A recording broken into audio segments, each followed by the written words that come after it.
Our next panel focuses on policy and the need for a national innovation policy and the role universities should play. It is moderated by Suzanne Harrison, who is the CEO of Percipience, LLC. Please help me in welcoming Suzanne to the stage.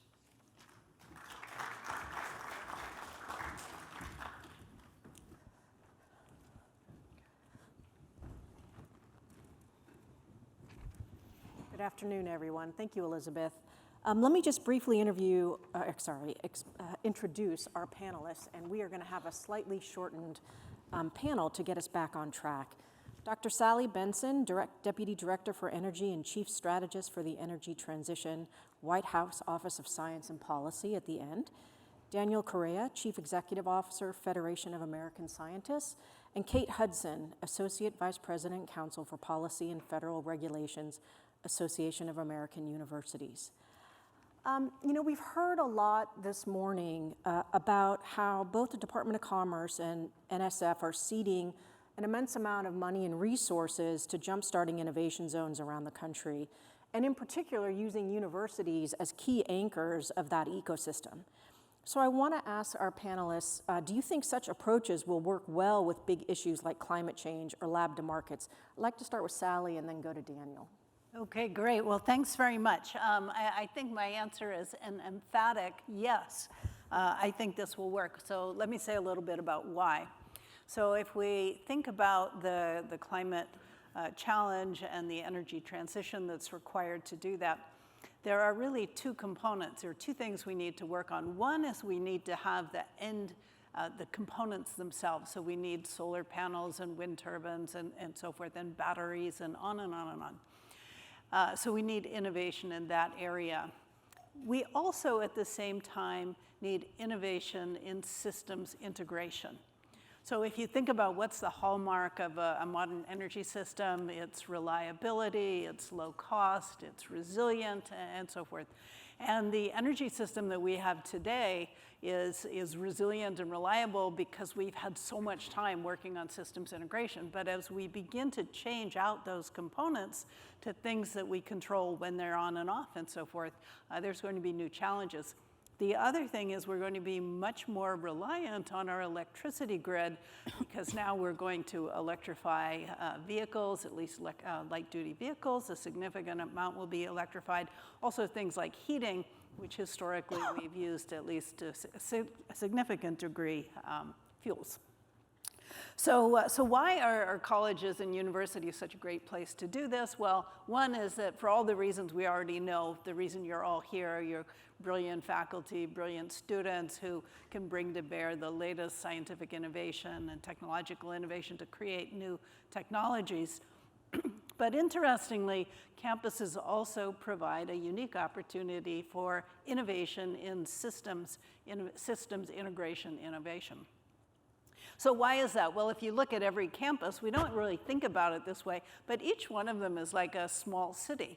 You know, they typically have some kind of source of power, or they're a major consumer of power from the grid. They provide transportation services on campus. They operate a whole fleet of buildings, everything from residential units through facilities that in essence are sort of small-scale commercial facilities. So within the ecosystem and the surrounding ecosystem of colleges and universities, there's a great opportunity for universities to contribute because they've got both sides of the equations if campus leaders can make their campuses available as test beds. So I'll just give a couple of examples. One of them is in the area of heating and cooling.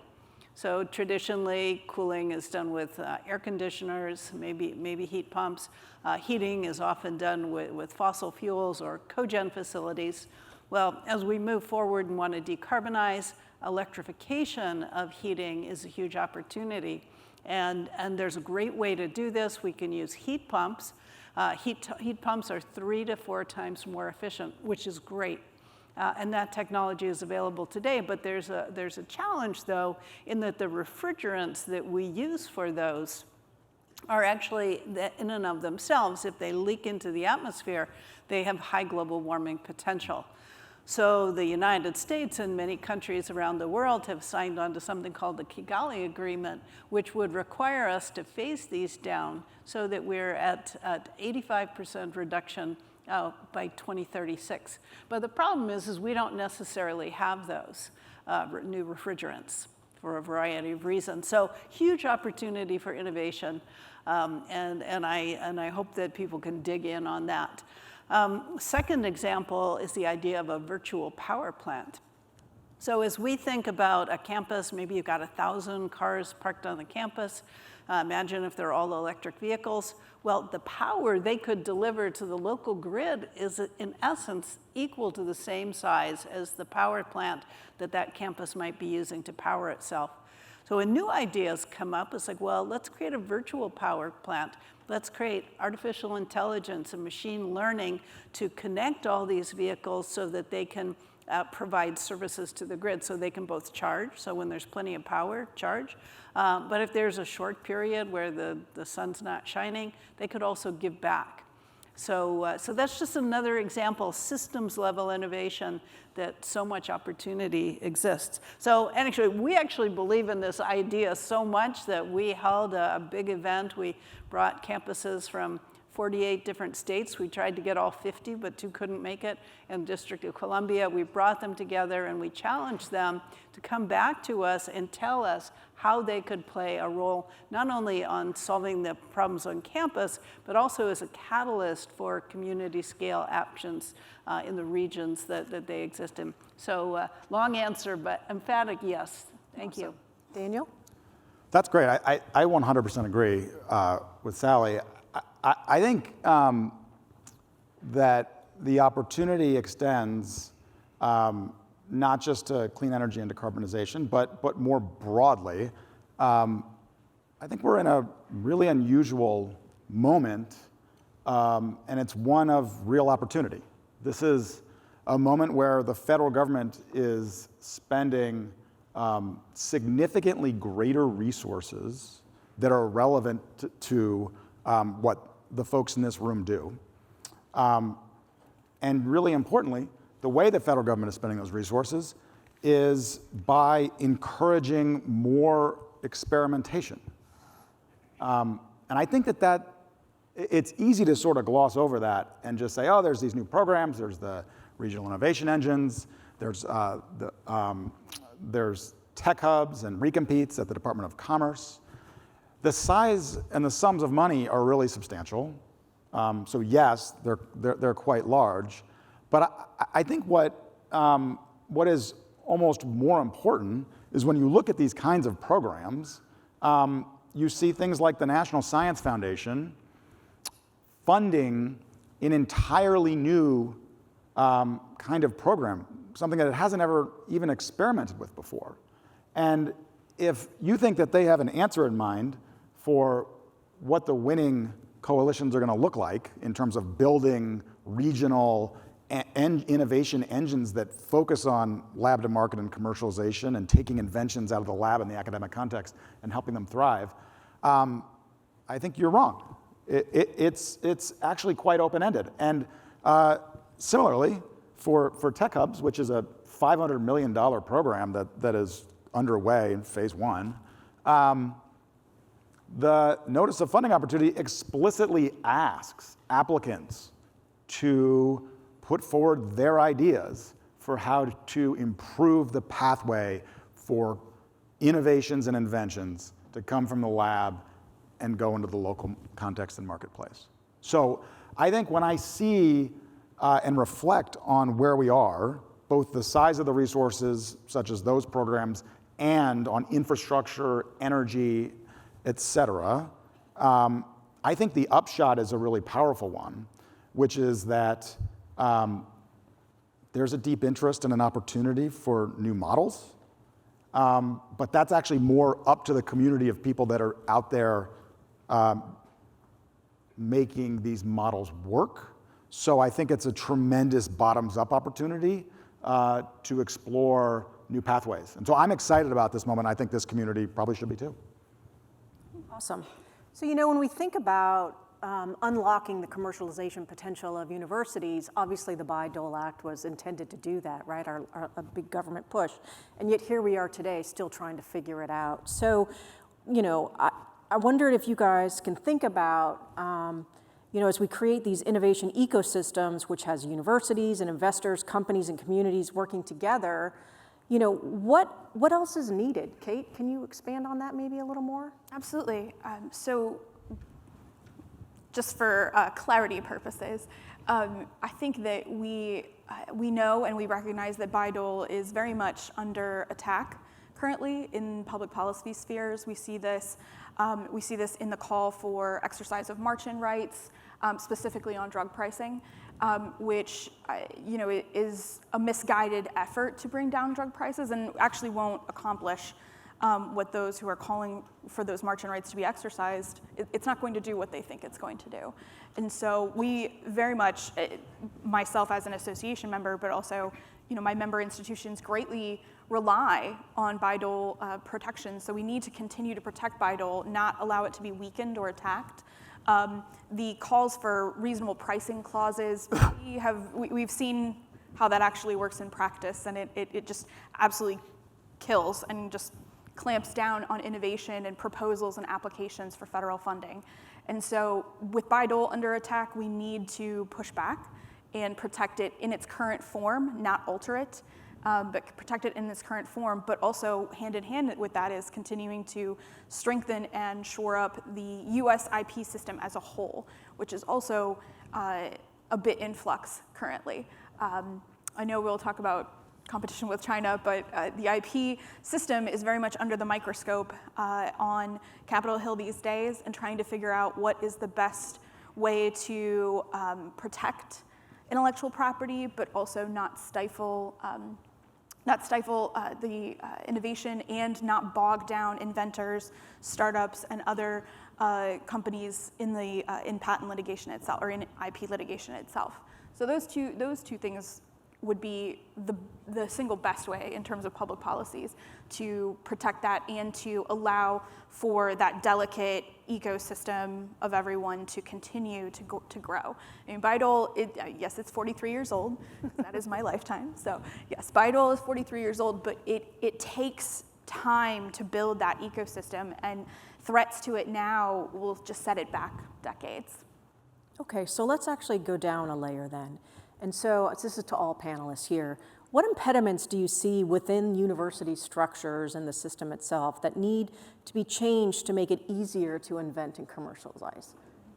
Anybody want to take that one? Take that? Maybe I'll jump in on that, and I'm going to look at it through the lens of energy technologies in particular. So as we think about the energy transition that's underway and we've committed to by 2050 getting to net zero innovations, there's a huge challenge because energy technology typically takes anywhere from 30 to 70 years to get from proof of concept to the point where it's sort of at 1% market penetration. And I think part of that tells the story of how difficult it is to actually get good ideas out of the university. And in reality, there are many points where you can have a failure to launch. Some of them are inside the universities, but some of them are outside the universities. And I don't think that we can sort of separate the two, because if there's a thriving energy innovation ecosystem outside the university, there'll be a much stronger pull to get technologies out. So I'd just like to spend a few minutes to say a little bit about what the administration has done specifically to accelerate that timeline. So first, just as an example, that the CHIPS and Science Act provides $10 billion for regional partnerships amongst the universities, but also the other parts of the innovation ecosystem to start pushing out new technologies, American-made technologies. So that's part of it, is getting the good innovation out there where people can pick it up. So another point of failure to launch is that you have a technology, but it needs to be demonstrated at scale. Even if we know it would work, because we've shown it in the lab and so forth, you're not going to get the kind of billion-dollar investments that's required for many of these technologies. So the bipartisan infrastructure law has provided $21.5 billion to demonstrate a number of critical technologies, including hydrogen, which we just heard a lot about, as well as advanced nuclear, as well as carbon capture and storage, direct air capture, and so forth. So this provides critical capital to de-risk these new technologies and will help shrink the time so that investors feel comfortable in putting their money behind them. So another one is that, okay, you have a technology, we know that it works, it's been demonstrated at scale, but now you need to get capital to build that first factory, you want to build that first plant, we're talking about billion-dollar kinds of investments. So through the Inflation Reduction Act, there's $412 billion worth of lending authority to help make projects get going. And we're hearing a lot about these. We just heard about the Ford with the new battery facility. We've heard about recycling facilities for batteries. Anyway, a whole pipeline full of very exciting projects that will, again, help de-risk and build confidence in these new technologies. So at the end of the day, we also need customers for these new technologies. So the Inflation Reduction Act provides about $360 billion, again, for tax credits to help buy down and build the experience curves so that we get the learning by doing and drive down costs by customers taking this up. And then, so is this working? What evidence do we have this is actually working? Well, we just got the report, a record $29 billion worth of private sector investments in what's called climate tech, responding to the new opportunities that they see. So yes, the inside the university system is important, but hopefully by shoring up the rest of the innovation ecosystem, we're going to get this whole pipeline flowing. Daniel or Kate, you have anything you want to add? I would add, so there's an incredible amount happening. I think when you look at the university context for commercialization and tech transfer, the issues that we're highlighting and talking about, these are enduring issues that we've talked about for a really long time in the policy discourse, right? It's the challenges are owed to a lot of distinct features, but clearly misalignment of incentives, clearly the fundamental reality that it's very difficult to know if a promising breakthrough is a promising marketable innovation that has deep commercial potential. And so I think a lot of the conversations that are worth having around this are getting really concrete about what specific challenges we'd like to address, because it's not going to be a silver bullet. And that's a little bit of why I'm so encouraged when I see like the Tech Hub's funding opportunity saying, we want your ideas, because we actually don't know the answer of what we want to prescribe for a region in order to get this right. But just to give you an example or two, I think we know that in terms of career pipeline, lots of graduating folks in advanced degree programs may not end up spending their career in the lab. Maybe they want to go out and do something else. There's lots of reasons for that. But it may be the case that their research in grad school has generated really promising breakthroughs. But they're faced with a conundrum. What do you do if academia is not the ultimate place for you, but you want to take this invention or this innovation and turn it into something that has commercial potential? There actually aren't a ton of ways to further your research in the lab in pursuit of that commercial potential.